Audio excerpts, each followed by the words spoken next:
बना सकते हैं, तो एक एक करके देखते हैं। अब इसमें क्या है, जो कुछ दूसरे मेथड्स हम इस्तेमाल कर रहे हैं उसमें हम इसको थर्ड पॉइंट दे रहे हैं। ध्यान रखिएगा, प्रयोगशाला विधि, औद्योगिक विधि और WSS, वो पहली और दूसरी मेथड था। हम तीसरे मेथड के बारे में कुछ बात कर रहे हैं और वो ये है एल्कोहल। एल्कोहल का अगर हम निर्जलीकरण करा दें, एल्कोहल का या एल्कोहल के निर्जलीकरण द्वारा, तो ये बड़ी आसानी से ईथर यहाँ बनाया जा सकता है एल्कोहल के निर्जलीकरण द्वारा, मतलब बाय डिहाइड्रेशन ऑफ एल्कोहल्स। ठीक, अब डिहाइड्रेशन का मतलब क्या है, पानी का निष्कासन किससे, एल्कोहल से। अगर आप एल्कोहल के निर्जलीकरण के बारे में देखें तो ये दो तरीके से कैटलाइज किया जा सकता है, दो तरीके से कैटलाइज किया जा सकता है। एक होता है, इसमें एक हम देख रहे हैं अम्ल उत्प्रेरित निर्जलीकरण, मतलब एसिड कैटलाइज्ड डिहाइड्रेशन हम देखेंगे। Acid catalysed dehydration, acid catalysed dehydration यहाँ क्या है, ध्यान रखिएगा हम मोस्टली एग्जांपल डाईएथिल ईथर का ही ले रहे हैं, क्योंकि मेन ईथर या कॉमन ईथर वही होता है। उसके अलावा दूसरे ईथर्स के बारे में भी हम देखेंगे। अब इसमें क्या है, अम्ल उत्प्रेरित निर्जलीकरण और दूसरा होगा बेटा कोई उत्प्रेरक, जैसे एल्यूमिना, एल्युमिनियम फॉस्फेट या थोरिया, इस तरह के निर्जली कारकों का भी इस्तेमाल किया जा सकता है। इन निर्जली कारकों के द्वारा ईथर का निर्माण एल्कोहल से बड़ी आसानी से किया जा सकता है, उनसे जल के अणुओं का निष्कासन करके। ठीक है, तो बेसिक हिस्सा क्या है, एल्कोहल से अगर हम पानी का निष्कासन कर दें कुछ विशिष्ट परिस्थितियों में, तो वहाँ से ईथर बनाया जा सकता है। क्लियर। अब एक बड़ा स्टेटमेंट याद रखिएगा इस पूरे स्टेप्स के लिए, यहाँ जो हम आपसे बात करने वाले हैं ये मोस्टली 1 डिग्री एल्कोहल के लिए ही अप्लीकेबल है। ध्यान रखिएगा, 1 डिग्री एल्कोहल के लिए ही ये अप्लाइड होता है। 2 डिग्री और 3 डिग्री एल्कोहल में आपको ईथर एज अ कॉमन या एज अ मेजर प्रोडक्ट नहीं मिलता है। ठीक, क्यों नहीं मिलता वो भी हम देख लेंगे। फिलहाल ये बात हम करने वाले 1 डिग्री एल्कोहल्स के रेस्पेक्ट में बात करने वाले हैं। अब देखो ज़रा, अगर आप कॉमन जो 1 डिग्री का एल्कोहल है वो ले लीजिए ROH, और इसकी ज़्यादा मात्रा ले लीजिए, इसकी ज़्यादा मात्रा ले लीजिए, तो हम इसके 2 अणु दिखा रहे हैं। ठीक है, और उसको अगर हम कंसनट्रेट H2SO4 के साथ रिएक्शन करा दें अप्रॉक्स 140 डिग्री सेंटीग्रेड पर, तो एल्कोहल की अधिकता में सांद्र H2SO4 को 140 डिग्री सेंटीग्रेड पर अपक्रिया कराने से हमें ईथर मिल जाता है ROR प्लस H2O। अब देखो यहाँ से H एक तरफ से और यहाँ से क्या निकला बेटा OH, तो बन गया ईथर, ये ईथर हो गया। ठीक है, दिस इज ईथर। अब देखिए हुआ क्या, यहाँ पर एल्कोहल के 2 अणु भाग ले रहे हैं और सांद्र H2SO4 एज ए निर्जली कारक या कह सकते हैं डिहाइड्रेटिंग एजेंट काम कर रहा है। टेम्परेचर रखा है हमने 140 और हमें क्या मिल गया, ईथर। यहाँ पर एल्कोहल की अधिकता है, एल्कोहल की अधिकता जिससे हमें ईथर प्राप्त हो रहा है पानी के निष्कासन के बाद। अब इसका एग्जाम्पल कुछ और, ये ले रहे हैं हम common alcohol, this is C2H5OH। तो इसके 2 अणुओं की क्रिया हम सांद्र H2SO4 की उपस्थिति में लगभग 140 डिग्री सेंटीग्रेड पे करा रहे हैं, तो यहाँ से जल के एक अणु का निष्कासन हो जाएगा, जल के एक अणु का निष्कासन हो जाएगा और हमें डाई एथिल ईथर प्राप्त हो जाएगा, या कह सकते हैं एथॉक्सी एथेन प्राप्त हो जाएगा, C2H5O C2H5 प्लस H2O। ठीक है बेटा, ये है ethoxy ethane, this is ethoxy ethane, ये we can say di ethyl ether, di ethyl ether, this is the 2 molecules of ethyl alcohol या कॉमन अल्कोहल। ठीक है, अब इसका जो मेजर हिस्सा एक और देखो, एंड दैट इज मैकेनिज्म। इस रिएक्शन की क्रियाविधि देखो, बहुत इंपॉर्टेंट है, याद रखिएगा। डिहाइड्रेशन ऑफ एल्कोहल्स के चैप्टर में भी हमने एल्कीन की मैकेनिज्म बताई है कि वहाँ से 2 डिग्री और 3 डिग्री से एल्कीन कैसे बनता है, उसकी पूरी डिटेल मैकेनिज्म हम दे चुके हैं, एल्कोहल के चैप्टर में था।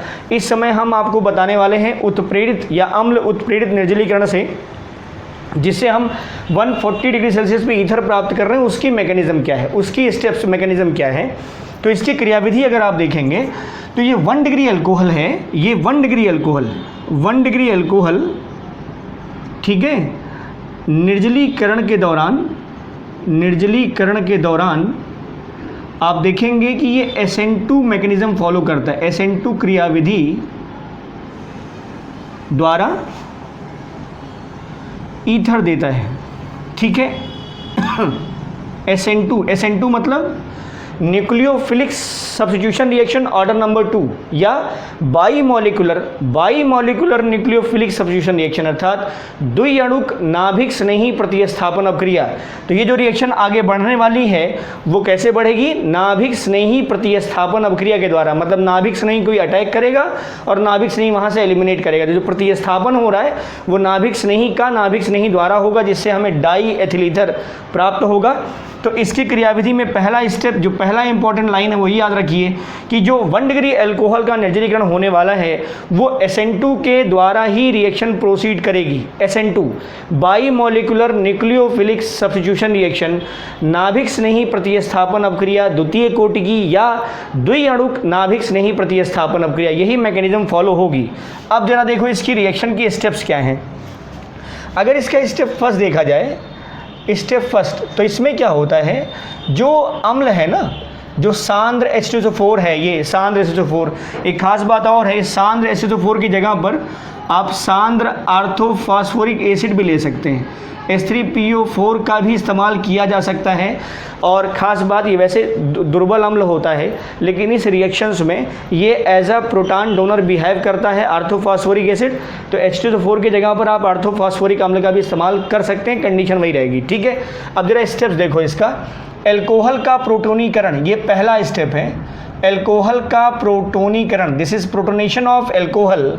अब इसमें क्या होगा, ये जो H2SO4 है वो H2SO4 H+ लूज़ करेगा, ये H2SO4 H+ लूज़ करेगा बेटा, तो मिलेगा क्या, H+ + HSO4 माइनस।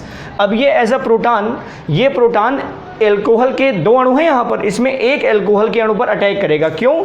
क्योंकि एल्कोहल के पास, हम इसका एग्जांपल ले रहे हैं C2H5O C2H5 का, तो C2H5O ... और ये H।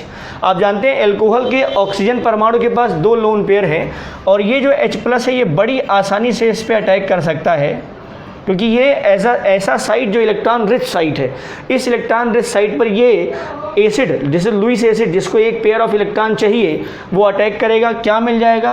Protonated ethanol, this is protonated ethanol या प्रोटोनीकृत alcohol, this is protonated ethanol या प्रोटोनीकृत एल्कोहल। क्लियर? अब ये जो प्रोटोनीकृत एल्कोहल है ये स्टेप सेकंड में क्या करने वाला है, अब आप देखें तो इस ऑक्सीजन को भी इलेक्ट्रॉन पेयर चाहिए, एल्कोहल का यहाँ दूसरा अणु है उसी पे अटैक करता है। तो अब देखो जरा क्या होगा, नाभिक स्नेही का आक्रमण, ये दूसरा स्टेप हम लिख रहे हैं बेटा, मैकेनिज्म का दूसरा स्टेप है ये, नाभिक स्नेही का आक्रमण, और वास्तव में यही मेन स्टेप है। This is attack of nucleophile, attack of nucleophile, attack of nucleophile. नाभिक स्नेही मतलब जहाँ पर इलेक्ट्रॉन की रिचनेस होती है, जिसके पास इलेक्ट्रॉन होता है, या वे परमाणु या समूह या आयन, वे परमाणु या समूह या आयन जो किसी दूसरे को एक pair of electron, at least 1 pair of electron donate कर देते हैं, एक पेयर ऑफ इलेक्ट्रॉन डोनेट कर देते हैं, वो क्या कहलाते हैं? नाभिक स्नेही। एल्कोहल के 2 अणुओं में से, अगर आप ध्यान से देखें बेटा, तो एल्कोहल के 2 अणुओं में से एक अणु पर प्रोटोनेशन हो गया है, दूसरा अणु बचा है, और दूसरे अणु में ऑक्सीजन पर अभी भी लोन पेयर है, तो एक एल्कोहल जो है वो एज ए न्यूक्लियोफाइल बिहेव करता है।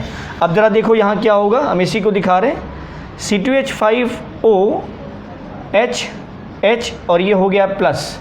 अभी जो एल्कोहल का दूसरा अणु है उसके पास जो ऑक्सीजन है उसके पास लोन पेयर है, तो ये एक टाइप का ऑक्सोनियम या कह सकते हैं प्रोटोनेटेड जो एल्कोहल है उसको इलेक्ट्रॉन चाहिए, मिलेगा कहाँ? यहाँ से मिलेगा, यहाँ पर अटैक करता है। लेकिन जब ये अटैक करता है तो यहाँ से वाटर मॉलिक्यूल का एलिमिनेशन भी होता है, दोनों स्टेप्स एक साथ होते हैं।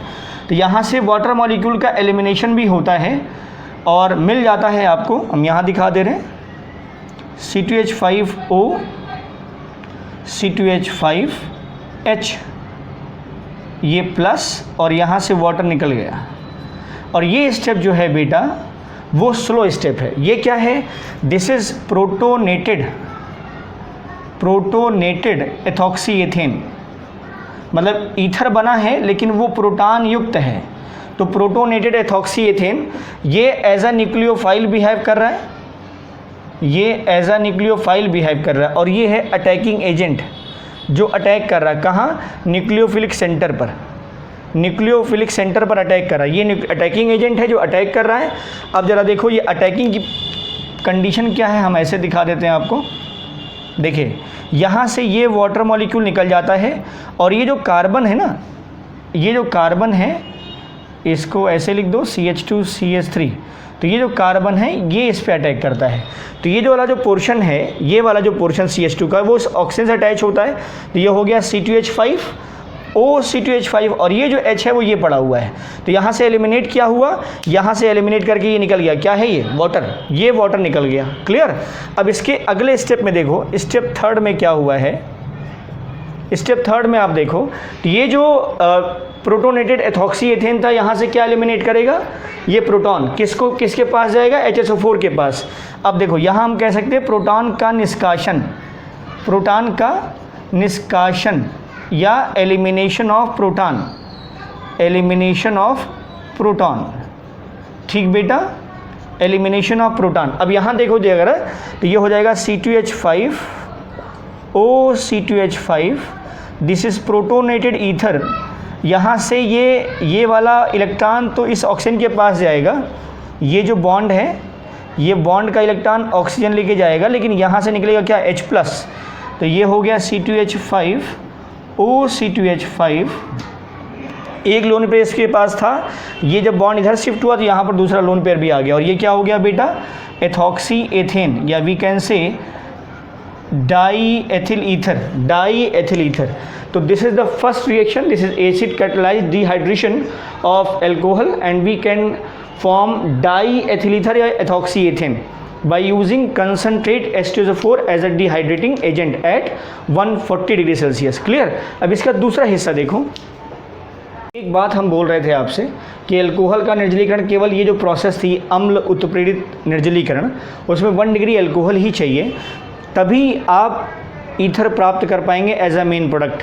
ठीक है बेटा, क्योंकि अगर 2 डिग्री एल्कोहल या 3 डिग्री एल्कोहल अगर लिया जाता है तो वहाँ स्टेरिक हिंड्रेंस पैदा होता है। आप जानते हैं 2 डिग्री या 3 डिग्री एल्कोहल की दशा में जो बल्की ग्रुप है या नंबर ऑफ एल्किल ग्रुप उस कार्बन सेंटर पे ज़्यादा होते हैं, जिसके कारण इसकी जो मैकेनिज़्म है स्टेरिक हिंड्रेंस के कारण, इस 2 डिग्री या 3 डिग्री एल्कोहल की जो मैकेनिज़्म है वो SN1 प्रोसीड होती है।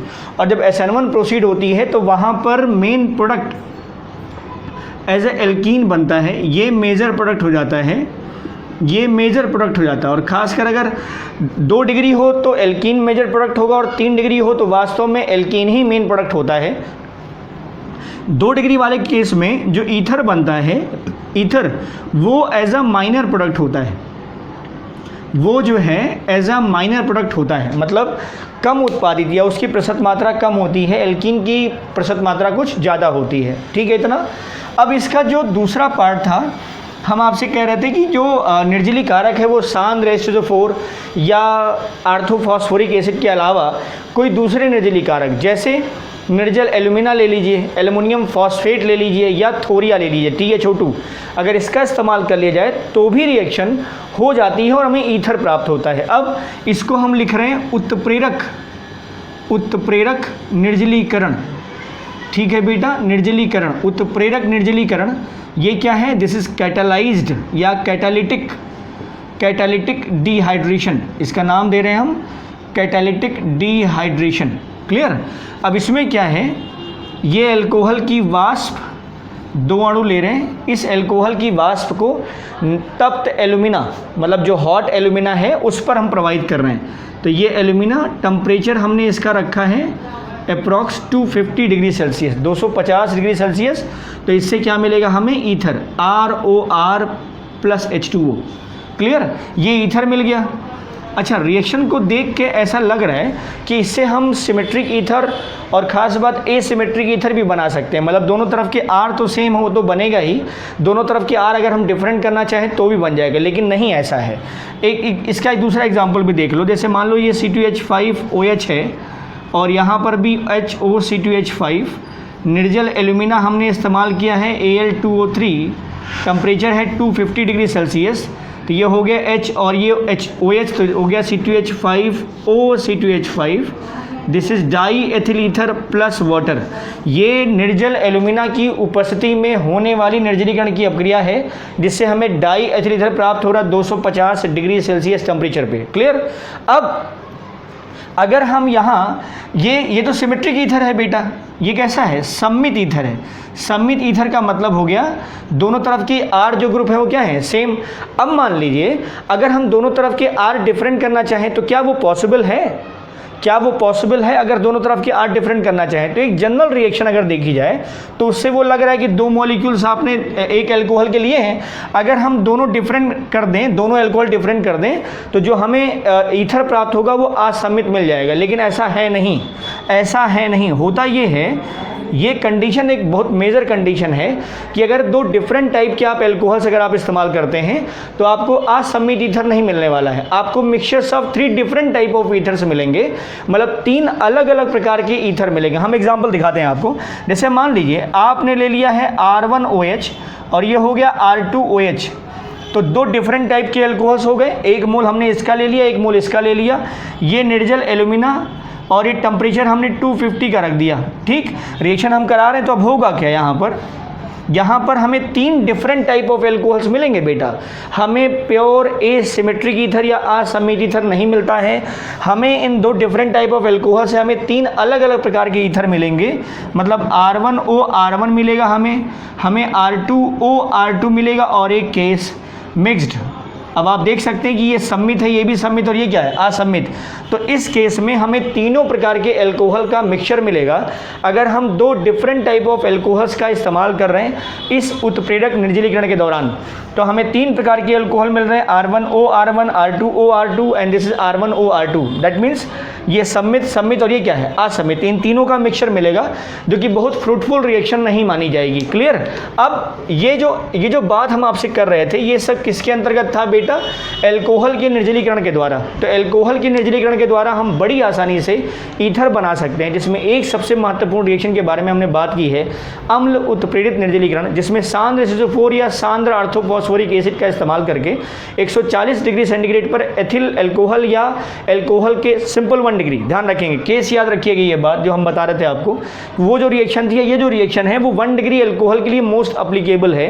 2 डिग्री और 3 डिग्री अल्कोहल्स में due to steric hindrance reaction की मैकेनिज्म फॉलो होती है SN1 की, और जिसके कारण हमें ईथर जो है एज अ मेन प्रोडक्ट नहीं मिलता, हमें एल्कीन जो है एज अ मेजर प्रोडक्ट मिलता है। तो वो रिएक्शन फिलहाल ईथर बनाने के लिए बहुत अच्छी नहीं मानी जाएगी। 1 डिग्री एल्कोहल के लिए मोस्ट अप्लीकेबल रिएक्शंस हैं ये एल्कोहल के निर्जलीकरण द्वारा। अब अगला देखो इसी में, एल्कोहल का अगला देखो इसी में, अब हम इस्तेमाल कर रहे हैं एल्किल हैलाइड की रिएक्शंस के द्वारा, मतलब RX के द्वारा हम कैसे ईथर बनाएं। तो एक रिएक्शन तो आपको पता ही है, RX का इस्तेमाल करके WSS विलियमसन सिंथेसिस या विलियमसन ईथर सिंथेसिस, उसके थ्रू बड़ी आसानी से आप एल्किल हैलाइड और सोडियम एल्कोक्साइड की रिएक्शन करा दीजिए, एल्किल हैलाइड और सोडियम एल्कोक्साइड की रिएक्शन करा दीजिए, वहाँ से ईथर मिल जाएगा आपको। हम और तरीके बता रहे हैं कुछ, ये है एल्किल हैलाइड द्वारा या हेलो एल्केन द्वारा, ये भी लिख सकते थे, एल्किल हैलाइड द्वारा। अब देखो जरा इसमें एल्किल हैलाइड द्वारा, ठीक है बेटा, कैसे कराएंगे रिएक्शन, एल्किल हैलाइड ले लीजिए, ठीक है। अब एल्किल हैलाइड में आप रिएक्टिविटी पैटर्न आप जानते हैं, रिएक्टिविटी पैटर्न आप एल्किल हैलाइड का जानते हैं, this is more reactive, RBr is less reactive and RCl is least reactive. इन तीनों का इस्तेमाल यहाँ किया जा सकता है, लेकिन rate of reactivity, rate of reaction के आधार पे देखें तो ये सबसे ज़्यादा रिएक्टिव होगा, तो उसी का एग्जांपल हम ले रहे हैं, ठीक है। RI will be more reactive toward this reaction, और वही केस आपके विलियमसन सिंथेसिस में भी था, RBr उससे कम होगा, RCl उससे भी कम होगा, लेकिन इस केस में हम तीनों प्रकार के एल्किल हैलाइडों का इस्तेमाल कर सकते हैं, ठीक।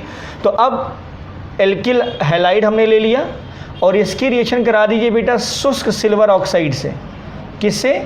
शुष्क सिल्वर ऑक्साइड, ध्यान रखिएगा, एल्किल हैलाइड को हम अपक्रिया करा रहे हैं शुष्क सिल्वर ऑक्साइड के साथ, गरम करेंगे इसको, जब गरम करेंगे तो मिलेगा हमें ROR plus AgI, how many times, 2 times, यहाँ कितने हो गए, 2, तो ये हो गया ईथर। अब देखो जरा, ये हम ले लें C2H5I plus Ag2O, this is silver oxide, गरम कर दिया हमने, तो ये मिल गया C2H5 और C2H5 plus 2 silver iodide, 2 molecule silver iodide, this is iodoethane and this is ethoxy ethane या di ethyl ether. This is the method of preparation by of di ethyl ether through alkyl iodide. इस case में आप RBr और RCl का भी इस्तेमाल कर सकते हैं, ठीक है। एक दो रिएक्शन और देखो इसमें। अब हम यूज़ करें 5th रिएक्शन। इसमें अगर आप देखें तो यहाँ हम ग्रिग्नार्ड अभिकर्मक का इस्तेमाल करेंगे। ग्रिग्नार्ड अभिकर्मक बहुत ही फेमस कंपाउंड, आपको पता ही है, RMgX, तो ग्रिग्नार्ड अभिकर्मक द्वारा। अब ये कैसे बनेगा? RMgX होता है ना ग्रिग्नार्ड अभिकर्मक। अब यहाँ से देखिए ये जो मेथड है, ये जो ईथर हमारे पास है उसका हम हेलो डेरिवेटिव बनाते हैं, अल्फ़ा हेलो डेरिवेटिव या बीटा हेलो डेरिवेटिव, और उसका फिर हम हायर ईथर्स में कन्वर्जन कर सकते हैं, हायर ईथर्स में। तो आप कह सकते हैं कि इससे हम उच्च समजात ईथर का निर्माण किया जा सकता है, ठीक है। इससे उच्च समजात मतलब हायर जो होमोलोगस ईथर्स हैं वो सिंथेसाइज कर सकते हैं, ठीक। कैसे करेंगे देखो ज़रा, यहाँ पर हम ले रहे हैं RMgX, ठीक बेटा, दिस इज ग्रिग्नार्ड रिएजेंट। इसकी रिएक्शन अगर आप करा दीजिए, ये क्या हो गया देखो सिंपल, ये CH3OCH3 था, उसी का हमने क्लोरो डेरिवेटिव ले लिया है। तो है क्या ये? दिस इज क्लोरोमेथिल मेथॉक्सी या क्लोरोमेथॉक्सी मीथेन ऐसे लिख देते हैं, ठीक है। क्लोरोमेथॉक्सी मीथेन ये लिख देते हैं, क्लोरोमेथॉक्सी मीथेन, दोनों तरफ एक ही कार्बन था ना, क्लोरोमेथॉक्सी मीथेन। जनरल दूसरा नाम क्या लिख सकते हैं? क्लोरोमेथिल मेथिल ईथर, क्लोरोमेथिल मेथिल ईथर, मतलब क्लोरोमेथिल हो गया, एक तरफ मेथिल भी है तो ये ईथर, या क्लोरोमेथॉक्सी मीथेन, या IPSC नेम भी हो गया इसका। अब अगर इसकी रिएक्शन करा दी जाए तो आप देखेंगे कि यहाँ से जो MgX और ये Cl है ये एलिमिनेट कर जाएगा बाई वैलेंट के कारण, और यहाँ आ जाएगा RCH2OCH3। अगर आप ध्यान दें तो यहाँ पर ईथर के कार्बन्स क्या हो गए? बढ़ गए। तो इससे क्या हुआ? इस ग्रिग्नार्ड अभिकर्मक का इस्तेमाल करके हम हायर ईथर्स या हायर जो होमोलोगस ईथर्स हैं उनका निर्माण कर सकते हैं, हायर होमोलोगस ईथर्स ये हम बना सकते हैं। और प्लस उसके साथ क्या आ जाएगा बेटा? मैग्नीशियम के साथ एक तरफ X और एक तरफ Cl आ गया। क्लियर? अब इसमें देखो, इसमें आप चेंज कर सकते हैं, देखो ज़रा, CH3MgI ले लीजिए, क्लियर। यहाँ पर Cl लगा, ये CH2OCH3 हो गया, गर्म किया हमने, ये MgICl हो गया, CH3 यहाँ चला आया, तो ये हो गया क्या? CH3CH2OCH3, this is methoxy ethane, छोटा कार्बन है ना, मेथॉक्सी एथेन या मेथिल एथिल ईथर, क्लियर। और यहाँ हो गया एक तरफ मैग्नीशियम के लिए क्लोरीन और एक तरफ हो गया आयोडीन। कुछ और ले लो। अब आप देख सकते हैं, आप चेंज करते जाइए बड़ी आसानी से, और यहाँ पर आप ये ले लीजिए CH2OC2H5। अब देखो ये एक असम्मित ईथर है, 2 कार्बन 1 कार्बन, और इसी केस में हम इसका सम्मित ईथर भी बना सकते हैं। देखो कैसे, यहाँ पर क्या हो गया? MgI और ये Cl अलग हो गया, ऐसे यहाँ पर भी MgI और Cl अलग हो गया। तो आप देख रहे हैं ना, हम कार्बन के नंबर्स ईथर में बढ़ा ले रहे हैं by using Grignard reagent. As your R, जैसा भी R आपका है उसके अकॉर्डिंग हम कार्बन के नंबर्स या ईथर में कार्बन के नंबर्स बढ़ा ले रहे हैं। तो ये हो गया CH3, यहाँ हो गया CH2, तो ये हो गया CH3 CH2 और ये हो गया O और फिर हो गया C2H5। ये क्या है बेटा? दिस डाई एथिल ईथर, या कह सकते हैं हमारे पास जो ईथर था वो 3 कार्बन का था, 2 1 3, और यहाँ कितने हो गए? 4 कार्बन। और एक केस और, ये असम्मित ईथर था, ये क्या है? सम्मित ईथर। ये असम्मित ईथर और ये सम्मित ईथर, ये बन गया, और उसके साथ MgClI। तो ये एक रिएक्शन थी जिससे बड़ी आसानी से आप ग्रिग्नार्ड अभिकर्मक का इस्तेमाल करके हायर होमोलोगस ईथर का निर्माण कर सकते हैं। और देखो जरा, अब एक रिएक्शन हम देख रहे हैं, अगर हम एल्कोहल ले लें, एल्कोहल पर हम एल्कीन का योग करा दें, डायरेक्ट एडिशन करा दें, एल्कोहल पर एल्कीन या कह सकते हैं एल्कोहल का एल्कीन पर हम डायरेक्ट एडिशन करा दें सीधे सीधे, तो एल्कीन पर एल्कोहल के योग द्वारा, इसके द्वारा भी हम ईथर बना सकते हैं एल्कीन पर। वैसे भी आप जानते हैं अगर एल्कीन पर पानी का योग करा दिया जाए, हाइड्रेशन करा दिया जाए, तो हमें एल्कोहल मिल जाता है। अगर हम ईथर बनाना चाहते हैं तो हम एल्कीन पर एल्कोहल का योग करा दे रहे हैं, ठीक। अब एक चीज़ और याद रखिएगा कि ये जो रिएक्शन है वो अकॉर्डिंग टू MKR होगी, मार्कोनी-कॉफ रूल के अकॉर्डिंग ही रिएक्शन प्रोसीड करेगी। ठीक बेटा, अब होता क्या है यहाँ, by addition of alcohol to alkene, ठीक है। तो एल्कोहल पर हम एल्कोहल को हम ऐड किस पे कर रहे हैं, एल्कीन पर। ध्यान रखिएगा, रिएक्शन प्रोसीड्स थ्रू मार्कोनी-कॉफ रूल, ये चीज़ ध्यान रखिएगा। मार्कोनी-कॉफ किस पे अप्लाइड होता है, किस पे अप्लाइड होता है बेटा, एसिमेट्रिक एल्कीन पर। किस पर, एसिमेट्रिक एल्कीन पर, जिसमें नाभिक स्नेही भाग द्विबंध कार्बन के उस परमाणु पर जुड़ता है जिस पर पहले से हाइड्रोजन के नंबर्स क्या होते हैं, कम होते हैं। ध्यान रखिएगा इतना। अब जरा देखते हैं, यहाँ पर हम ले रहे हैं CH2 डबल बॉन्ड CH2 और प्लस एल्कोहल, तो ROH या HOR लिख दिया। एसिड कैटलाइज्ड होना ही होना है, तो यहाँ पर आप ले लो अम्ल, ये हो गया H2SO4 जो H प्लस को प्रोटोनेट करेगा और उसके मतलब H प्लस के द्वारा इसको प्रोटोनेट करेगा और फिर ये एलिमिनेट करेगा यहाँ से, तो शिफ्टिंग आसानी से हो जाएगी। अब देखो ज़रा, एक तरफ तो H जाएगा, एक तरफ ये सिमेट्रिक है, ये सममित एल्कीन है, तो यहाँ तो कोई दिक्कत नहीं, चाहे एक तरफ H भेजोगे एक तरफ OR, तो यहाँ क्या हो जाएगा CH3 CH2OR, this is ether, ये क्या है, ईथर। क्लियर। अब देखो ज़रा, इसी का एग्जाम्पल हम ले रहे हैं फिर से, CH2HOCH3 और ये H2SO4 रखा है यहाँ पर, गर्म किया गया है, शिफ्टिंग हुई तो क्या बन जाएगा, CH3OCH2OCH3, this is methoxy ethane. अगला बेटा CH2 double bond CH2 plus HOC2H5, फिर H2SO4 का इस्तेमाल किया गया, गर्म किया गया, शिफ्टिंग ऐड होगा, फिर से एडिशन होगा, तो ये हो गया CH3 CH2OC2H5।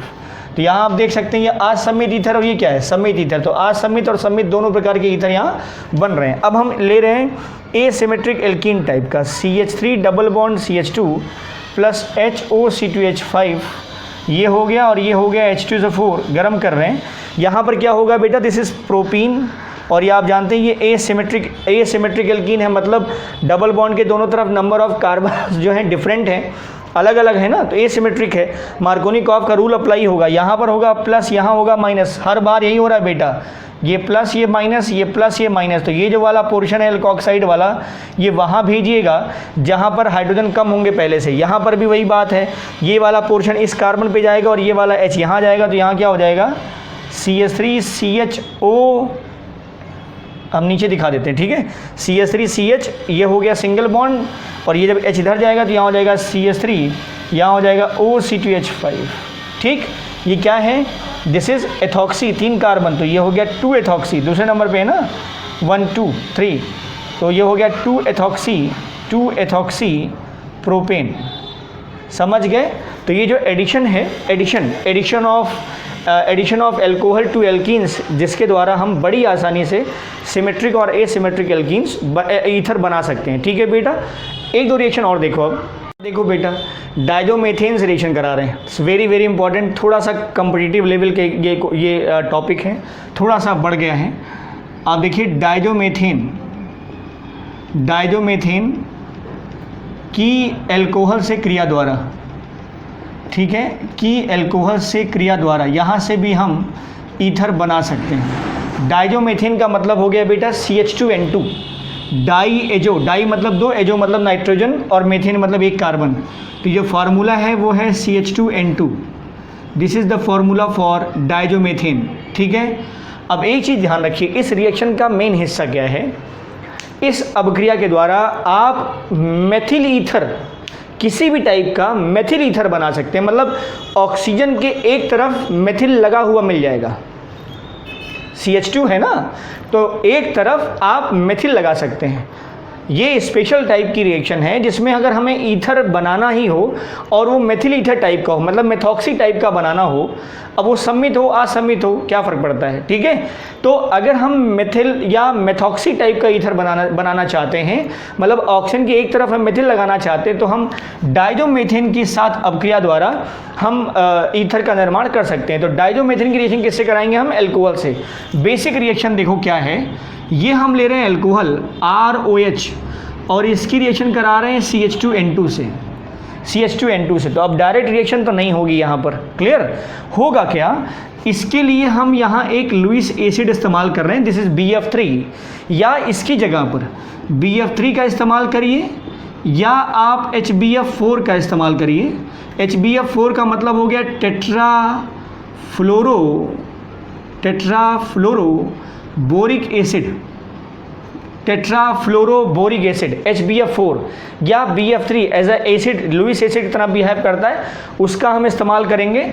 तो ये CH2N2 BF3 के प्रेजेंस, मतलब इस लुईस अम्ल की उपस्थिति में बड़ी आसानी से यहाँ पर प्रतिस्थापन करता है, इलेक्ट्रॉन्स नहीं का प्रतिस्थापन, मतलब H+ हटता है और बड़ी आसानी से शिफ्ट करता है यहाँ, और हमें मेथिल ईथर मिलता है। मतलब जो कंपाउंड मिलने वाला है बेटा वो है ROCH3+N2। मैकेनिज्म में आपको ये वाला H ऐड करता हुआ दिख रहा होगा, लेकिन अभी हम बताते क्या होता है। दिस इज़ मेथिल ईथर, मतलब एक तरफ ऑक्सीजन के हमने फिक्स कर दिया है क्या, CH3, ऑक्सीजन की एक तरफ क्या फिक्स कर दिया है, CH3। तो ये मेथिल ईथर आप बना सकते हैं, ठीक है। एक रिएक्शन और देखो इसमें, ये है CH3OH और ये हो गया है बेटा CH2N2। यहाँ इस्तेमाल कर रहे हैं HBF4 या वी कैन टेक HBF4 जैसे टेट्राफ्लोरोबोरिक एसिड, या BF3 का इस्तेमाल कर सकते हैं। तो क्या मिल जाएगा आपको, CH3OCH3+N2, CH3OCH3+N2, दिस इज मेथॉक्सीमेथेन या डाई मेथिल ईथर, क्लियर। अब एक रिएक्शन और देख लो इसका, C2H5OH प्लस CH2N2 और ये है बेटा HBF4, दिस इज टेट्राफ्लोरोबोरिक एसिड। यहाँ पर भी ऐड होगा तो ये हो गया C2H5OCH3+N2। ये क्या है, ये है मेथॉक्सी एथेन। क्या है बेटा, मेथॉक्सी एथेन या एथिल मेथिल ईथर, या अगर आप कार्बन के नंबर्स भी देखोगे तो मेथिल एथिल ईथर, क्लियर। तो ये हो गया मेथॉक्सी एथेन, ठीक। अब इसकी मैकेनिज्म देखो, इसका हम मैकेनिज्म बताएंगे आपको, इसकी क्रियाविधि, ये कैसे रिएक्शन आखिर प्रोसीड कर रहा है। तो ये जो CH2N2 है, दिस इज डाईएजोमेथेन। ये जो HBF4 है ना, ये टेट्राफ्लोरोबोरिक एसिड, इस केस में ये as a strong acid behave कर रहा है, इस केस में ये as a strong acid behave कर रहा है। It can dissociate H+ and BF4-। ये H+ इसके साथ ऐड करता है इस कार्बन के साथ, इस कार्बीन टाइप का है ये CH2 कार्बीन टाइप का है, ओके। यहाँ से कार्बीन मिल जाएगा, मेथिलीन कार्बीन। ये जो है, ये इसको बोलते हैं मेथिलीन कार्बीन। तो मेथिलीन कार्बीन है, ये मेथिलीन कार्बीन टाइप का है, ठीक है, ये मिल जाता है। तो इसके साथ ये H+ ऐड कर जाएगा तो ये बन जाता है CH3+N2, और ये प्लस हो गया क्या, BF4-। ये चीज़ ध्यान रखना, ये टूटा कैसे होगा हम यहाँ दिखा देते हैं आपको। HBF4 टूटा होगा H+ प्लस BF4- में, ठीक है बेटा, H+ प्लस BF4- में। अभी तो CH3+N2 है, यही एल्कोहल से रिएक्शन करता है, तो हम इसको दिखा दे रहे हैं, इसी एल्कोहल को दिखा दे रहे हैं। तो ये हो गया C2H5OH प्लस ये हो गया बेटा CH3+N2, क्लियर। शिफ्टिंग होगी, ये H+ शिफ्ट करेगा, ये CH3+ यहाँ आएगा, तो यहाँ क्या हो गया C2H5OCH3+N2, और ये H+ हट गया, ये H+ हट गया। ये H+ किसके साथ चला जाएगा, BF4- के साथ, जहाँ से आया था एज सच वो एक्सेप्ट कर लेगा इसको। या कह सकते हैं ये H+ अगले एल्कोहल के अणु के साथ या डाइजोमेथेन के अणु के साथ रिएक्शन करेगा, उसे बनाएगा मेथिल डाइजोमेथेन टाइप का, और फिर उसके बाद ये जो कार्बोनियम आयन सेंटर बन रहा है, ये फिर से एल्कोहल के अगले अणु के साथ क्रिया करके बनाएगा ईथर, और ये प्रोसेस कंटिन्यू चलती रहेगी, क्लियर। अब इसके साथ एक रिएक्शन और देख लो लास्ट में, मेथड हम और देखेंगे बेटा, और वो है एल्कोक्सी मर्क्यूरेशन एंड डीमर्क्यूरेशन, ठीक है। तो ये जो दोनों 7th और 8th पार्ट हम डिस्कस कर रहे हैं, this is for your competitive level. I think UP board में ये नहीं पूछा जाता है उस तरह से, लेकिन कम्पिटिटिव लेवल में सवाल बनते हैं यहाँ से। तो वो क्या था, एक जो डाइजोमेथेन के साथ रिएक्शन थी, डाइजोमेथेन में हमें मेथिल ईथर प्राप्त हो जाता है, ठीक है। दूसरा जो टॉपिक हम उठा रहे हैं वो एल्कोक्सी मर्क्यूरेशन एंड डीमर्क्यूरेशन। थोड़ा ध्यान से देखोगे, अगर एल्कोक्सी ये तो है ही है, एल्कोक्सी मतलब RO, है ना, या ओ आर लिख सकते हैं या आर ओ लिख सकते हैं। यहाँ पर क्या हो रहा है, एक बार मरकरी का सॉल्ट बनेगा और फिर दूसरी बार उस मरकरी के सॉल्ट को हम बाहर निकालेंगे, मर्क्यूरेशन एंड डीमर्क्यूरेशन। तो एक बार हम एल्कोक्सी के साथ मर्क्यूरेशन करा रहे हैं, मतलब मर्क्यूरीकरण करा रहे हैं, और बाद में उसी मरकरी वाले सॉल्ट को हम बाहर निकालेंगे तो हमें लास्ट में ईथर मिल जाएगा। ठीक, और एक बड़ी बात है यहाँ, एक और ख़ास बात है कि ये रिएक्शन भी it also follow Markovnikov rule. ये चीज़ ध्यान रखिए बेटा, ये भी जो है मार्कोनिकॉफ रूल को ही फॉलो करता है। मतलब अगर हम केस जो एल्कीन का यहाँ फ़िलहाल लेने वाले हैं यहाँ पर, ओके, एल्कोक्सी एडिशन टाइप की रिएक्शन है, एडिशन भी है और फिर बाद में हम इसका रिडक्शन भी कराएंगे। तो यहाँ एडिशन भी योग भी होगा और साथ में फिर हम रिडक्शन भी कराएंगे सोडियम बोरोहाइड्रेट के द्वारा एल्कलाइन मीडियम में। तो यहाँ पर मार्कोनिकॉफ रूल अप्लाइड होगा, मतलब अगर हमारे पास एसिमेट्रिक एल्कीन है तो वो फॉलो किस रूल को करेगा, मार्कोनिकॉफ रूल को। ठीक है, अब जरा प्रोसेस समझो क्या है। अगर हम एल्कीन ले लें, यहाँ रिएक्शन ध्यान से देखो, एल्कीन ले लें, तो अभी हम सिमेट्रिक एसिमेट्रिक की बात नहीं कर रहे हैं, बेसिक कॉन्सेप्ट क्या है पहले वो देखो। एल्कीन को एल्कोहल ले लीजिए, एल्कीन की क्रिया एल्कोहल से कराइए, ठीक, और यहाँ ले लीजिए मरकरी ट्राईफ्लोरोएसीटेट, मरकरी मर्क्यूरिक है ये, तो ये मर्क्यूरिक मतलब मरकरी पर दो चार्ज है, दो होते हैं ना केस, एक मर्क्यूरस और एक मर्क्यूरिक। तो ये हो गया Hg22+, तो ये वास्तव में हो गया Hg+, तो ये मर्क्यूरस वाला है, और एक केस है Hg2+, तो ये है मर्क्यूरिक, तो उसी का एसीटेट सॉल्ट है ये। तो ये हम ले रहे हैं OOCF3 का होल 12, दिस इज मर्क्यूरिक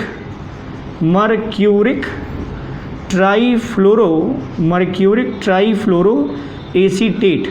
जैसे कैल्शियम एसीटेट होता है बेटा, बाईवैलेंट होता है कैल्शियम, तो ट्वाइस आ जाता है, वैसे ये भी है।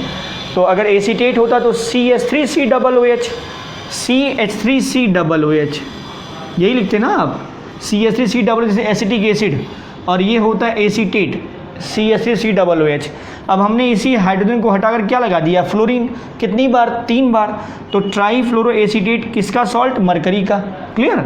अब अगर इसका रिएक्शन कराते हैं तो ऐड कर जाता है, ये भी और ये भी ऐड करते हैं, कैसे देखो जरा, CH ये हो गया CC, यहाँ हो गया एल्कोक्सी, ये एल्कोक्सी, ये जो मर्क्यूरिक एसीटेट है इसको अगर आप देखें तो ये इस तरह से है, OOCF3, यहाँ पर भी OOCF3, ठीक। इसके साथ एक जो H है, यहाँ से जो H मिला, H वो इसके साथ रिएक्शन करता है तो यहाँ मिल जाता है CF3COOH, तो ये तो अलग हो गया, तो इसको हम यहाँ लिख दे रहे हैं CF3COOH, ठीक। अब इसके बाद दूसरा जो पोर्शन बचा वो ये है HgOCOCF3, HgOCOCF3 ये बचा हुआ है, ठीक है।